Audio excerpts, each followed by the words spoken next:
What do we have here, beautiful people? Thanks for tuning in.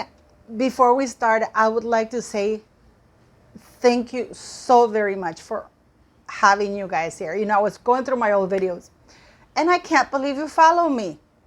I'm an old woman, deranged. I'm just kidding. But yes, I can't believe it. I'm so thankful for your support because I was looking at myself and I was looking, oh my goodness, I can't believe clearly I'm not tech savvy. You have made me get tech savvy, but thank you very much for supporting me. Thanks for being in this journey with me. Yes, thanks for everything. And I'll see you at the members live later, and then I'll see you at the live today at 3 p.m. I will have Thomas Markle, P. Dina, Tamiyaki, so it will be fun. Yesterday was the Queen's anniversary, and we have a lot of things to talk about, okay? And today is supposed to be the launch of Invictus Games. So let's talk about this a little bit, shall we? But before we start talking about this, something caught my eye. I think Harry is a scumbag. I mean, they're able to adhere to a dress code when Beyonce has to be wearing sequins and because they want to be with the in crowd. But Harry can't and Meghan can't adhere to a dress code that is professional, and everybody in the world trashes the royal family for simply having a dress code, because let's not forget, the monarchy, it is a branch of the government, a government branch, highly respected. And here we have Meghan Markle showing up looking like a mess with badly fitted clothes, everything that is official. She wouldn't do it. She was able to adhere to Suits dress code because she was dressed by the people of Suits because, of course, she was representing them. So they wanted to make sure that she looked her best. But for the royal family, they did completely the opposite. Why am I talking about this? Because Harry was spotted, which means that he dialed a pap and the pap showed up, and he managed to get a picture of him, right? Getting out of the chapel where the Queen is buried. I mean, no suit, not even a jacket, nothing. I mean, the only thing that was missing was him wearing shorts and sandals. This is to go and pay his respects to the Queen, who was duty, dignity, service, loyalty, everything. He shows up in the church, the chapel, with a shirt. I don't know if it's jeans that he was wearing. I'm not sure. I was so infuriated. So he can't even show up and pay his respects to his dead grandmother. By the way, the Queen is not looking down at you, Harry. But I wanted to talk to you about a couple of things today. I've gotten so many requests from you beautiful people asking me to talk about Lily and Archie. And many of you have said, oh yes, they exist and stuff like that. I don't know if you know the difference between the laws in the United Kingdom and the United States. In the United Kingdom, a surrogate is considered the legal mother of the fetus that she's carrying, even if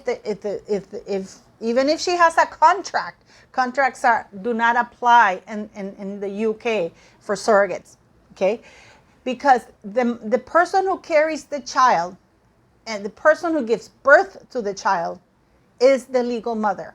So it's not like, oh, I'm going to have a contract like they do, like Kim Kardashian, Paris Hilton, where you can have a contract, you hire a surrogate and stuff like that. And then what you do is, like in the certificate of live birth at the hospital, the child's, the woman who gives birth is reflected as the mother, because for medical insurances in the United States, you know that insurance is a bitch. So they have to put the name of the person where the child came from in the certificate of live birth. And then that certificate of live birth, this is in the United States, gets sent over to a judge with a contract, with the legal contracts and blah, blah, blah. And the judge basically signs off and says that in the birth certificate, listen to the difference, that on the birth certificate, you will see the names of the legal parents shown. You won't see you won't see it in the certificate of live birth, because the certificate of live birth is basically the record that says who gave birth to this child, okay? And again, it's for insurance purposes, because if something happens, let's say something were to happen to the woman and she dies while giving birth, it has to be recorded in the hospital and for insurance, for medical insurance, what is going on. But in the United Kingdom, it's different. In the United Kingdom, this is why if Meghan Markle didn't give birth to those children do not belong in the line of succession, because the babies were not born out of the body of the woman. Because again, the laws in the United Kingdom to this day state that the child belongs, or the baby, the fetus belongs to the woman who gives birth, carries the child and gives birth to the child. So where am I going with this? Doria came to the United Kingdom, I think it was 2 or 3 weeks prior to Meghan Markle giving that 2-hour birth. Remember that? It's written black and white and in spare. So it's very, very funny, because then we have the metadata that Bookworm and I did a video about it, how the metadata did not coincide. The metadata of the baptism picture, the date said something different of when it was taken, and then when it was photoshopped, it was released. There's 2 completely separate dates. The dates that they actually released it, you will see it, and it's all there. You go check out my video and stuff like that. But and then when Harry said, oh, it's amazing how much they grow in 2 weeks. Not 2 days, 2 weeks. And usually say things unconsciously when it's there. My belief, and this is just my belief, I'm not being a conspiracy theorist or anything like that. My belief is that they did have that baby born in the United States through a surrogate, and the baby was delivered by Doria to the United Kingdom. And once the child was safely there, that's when they issued, oh, the child was born. This is why the records are sealed. I know it's a wild conspiracy theory, yeah, you may think, but things don't add up. And especially they don't add up, because whenever you ask for a birth record or even baptism records in the Church of England for Archie, they say that those records are sealed. Those are the only records in the history, birth records and baptism records in the history of the royal family that are sealed. Now, the same thing for Meghan Markle and Lilibet. I know many of you lovely people have told me, why don't you put in another name? I have asked 6 times for a birth certificate, for a copy of the birth certificate of Lilibet Diana Mountbatten Windsor. They have all come back out and said that the details I provided do not exist. Now, let me show you how it works in the United States. For example, if I say I want the birth records of Patricia Smith, born in California on this day, I may get a record of a Patricia Smith who was born in California on that day, but it may not be the right Patricia Smith that I'm looking for, because there may be many Patricia Smiths that were born in that day, but I would still get a record. Okay?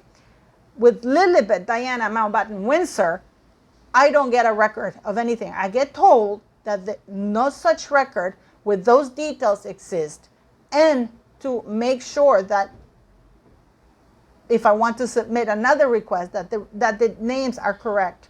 So the reason why I cannot put Mary Diana Mountbatten Windsor or whatever, as many of you have suggested, is for the fact that it's not Mary Diana Mountbatten Windsor who is listed in the line of succession. It is Lilibet Mountbatten. It is now it's Princess Lilibet of Sussex. But before, it was Miss Lilibet Diana Mountbatten Windsor. Has Meghan changed the kid's legal name to Princess Lilibet of Sussex? Probably, because this woman is insane. But that's why I have never asked for that. But the birth record, the original birth certificate record, should still be there. And I should be able to get a copy with those details, because those are the details that are out in the public domain. And those are the details under which they got those 2 children there. Now, if the royal family is covering up, and again, I have never said in my channel that the children don't exist. I have always stated that I need to see the documentation that everybody else from all the other royal children in the world have seen from previous. It's mandatory to have,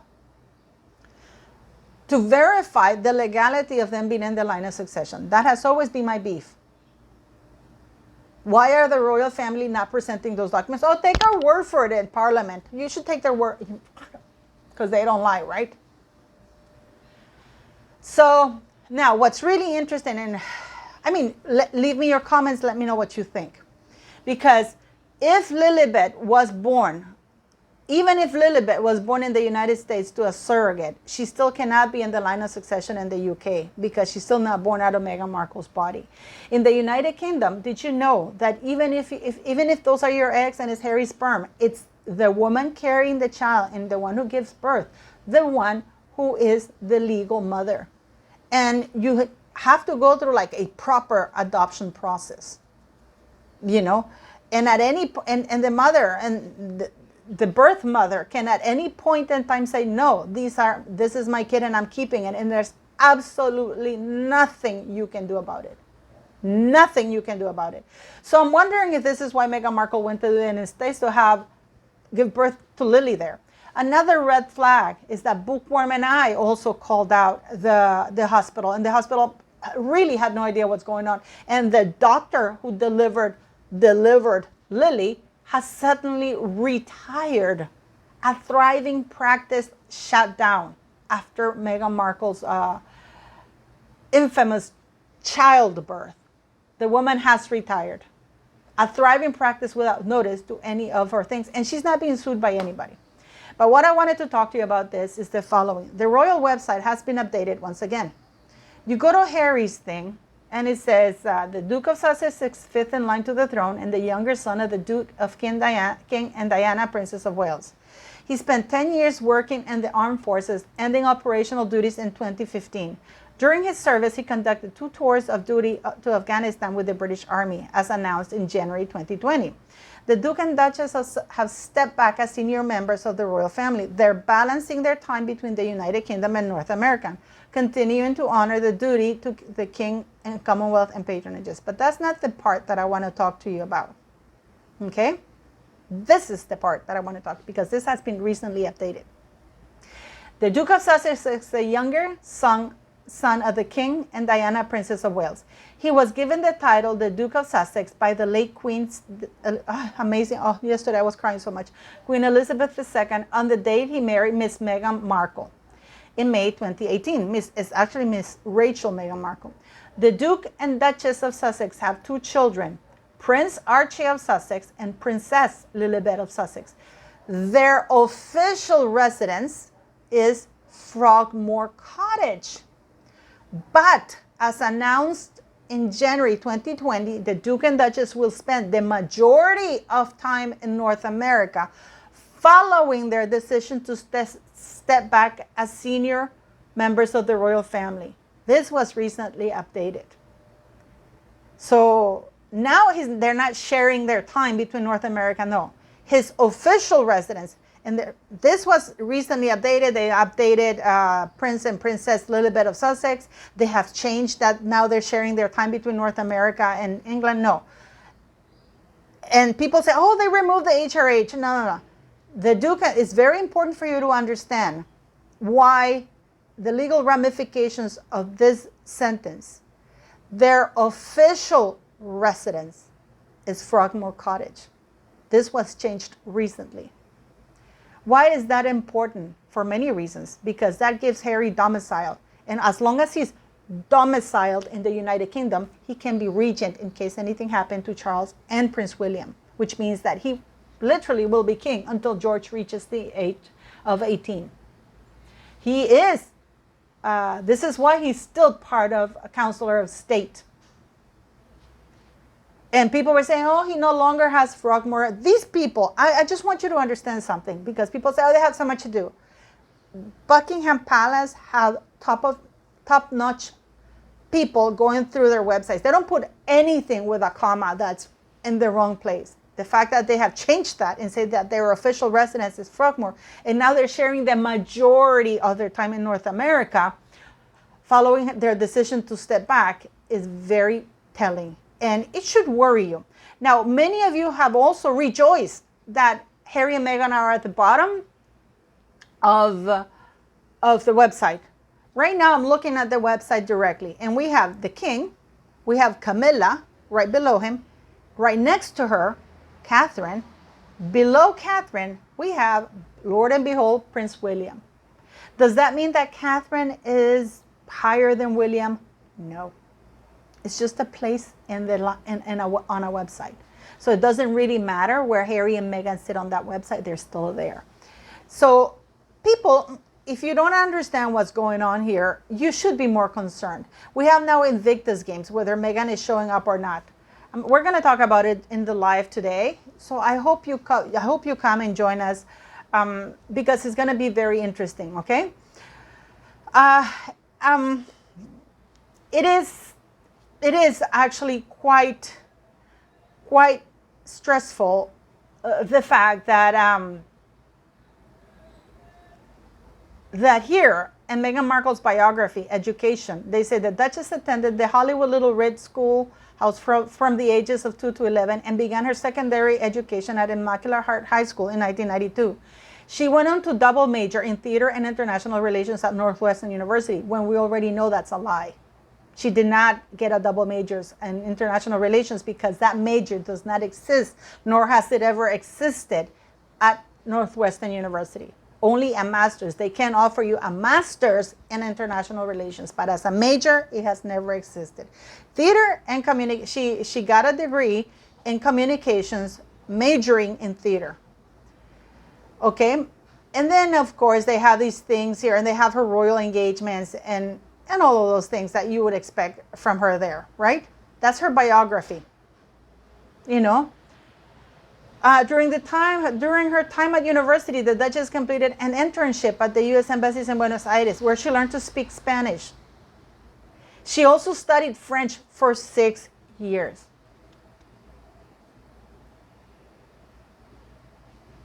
This is in the royal website. This is in the monarchy's royal website. That Meghan Markle speaks Spanish. She did an internship of 5 weeks where she learned to speak Spanish in 5 weeks. I have to correct the royal website. Meghan Markle didn't learn to speak Spanish. She learned to speak Argentinian, which is another language in Meghan Markle's mind.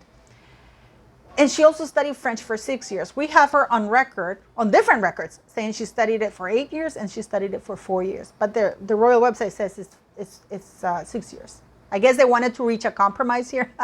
They were going, okay, let's split the difference.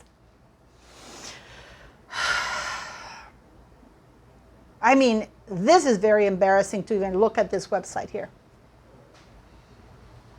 After university, she worked as an actress, appearing in film and television. She most notably played the role of Rachel Zane on the series Suits for 7 seasons, completing over 100 episodes. Alongside her successful career as an actress, really having one role defines you, a supporting role in a big cable television show, it defines you as a successful actress. The Duchess also wrote and edited a lifestyle website called The Tig. So yes, what do you beautiful people think of it? Should the royal family keep covering it? I mean, their official residence is Frogmore Cottage. That has tax consequences for Harry and Meghan Markle, in their favor, clearly. The same thing, because you see, people say, oh, but they don't own a house in the UK. They don't own a house, neither officially, in the United States as well. So we're being swindled, people. Please leave me your comments. And by the way, thanks again for subscribing, liking, sharing. Thanks for buying the merch. It really helps the channel. And I'll see you at the live, members. And I'll see you also at the live today later with Tom, Tamiyaki, and Pidaina. Thank you very much for joining me, guys. And thank you. Thank you, thank you, thank you. Thank you very much for everything. Thanks for always being there for me. Thanks for buying the merch. It really helps the channel. Thanks for your super chats. Thanks for the PayPal donations. Very much appreciated. I'll see you at the members live today, and I'll see you at the live at 3 p.m. CST with Thomas Markle, P. Daina, and Tamiyaki. It's going to be a lively one. So I hope I'll see you there, guys. And thanks for subscribing. Make sure you're still subscribed.